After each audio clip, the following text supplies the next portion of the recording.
কেমন আছো তোমরা? অনেক কদিন আসা হয় না, ঠিক মতন সময়ও পাই না, কি জানি এখন ইচ্ছাটা না দিন দিন কেমন যেন মরে যাচ্ছে, ভালো লাগছে না। তাও ভাবলাম অনেক দিন দেওয়া হয় না, তো আজকে আমি গঙ্গাতে গেছিলাম জল ভরতে।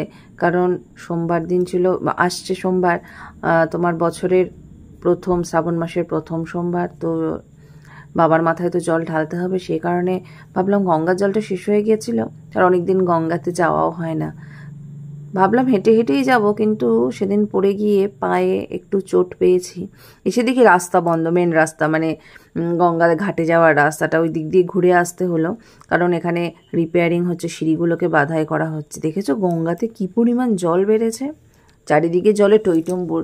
এবছর আকাশটা মনে হয় ফুটোই হয়ে গেছে, এত বৃষ্টি পড়ছে চারিদিকে।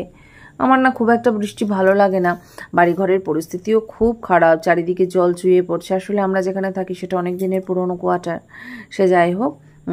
আমি জল ভরতে প্রথম একা একা আমি কিন্তু জল পড়ছি, কারণ আমি গঙ্গাতে সাধারণত একা জল ভরি না, আমার একটু ভয় লাগে। দেখতে ভালো লাগলেও কিন্তু নামতে একটু ভয়ই পায়। তার থেকে আমার মনে হয় সমুদ্রটা বেশি ভালো, কি সুন্দর নামা যায় বলো। তো সবাই কেমন আছো? এই গঙ্গায় এত জল বেড়েছে, জানি না কবে এই জলটা কমবে। তারপর আস্তে আস্তে সন্ধ্যা নামতে না নামতে আবার আমি বেরিয়ে পড়লাম বাড়ির উদ্দেশ্যে। হেঁটে হেঁটেই যাচ্ছিলাম, দেখলাম যাই হোক পায়ে ব্যথাটা হয়তো কমে যাবে। তো আজকের মতন আসি, এই যে রাস্তায় দেখা এদের সঙ্গে। পায়ে কি হয়েছে সোনা?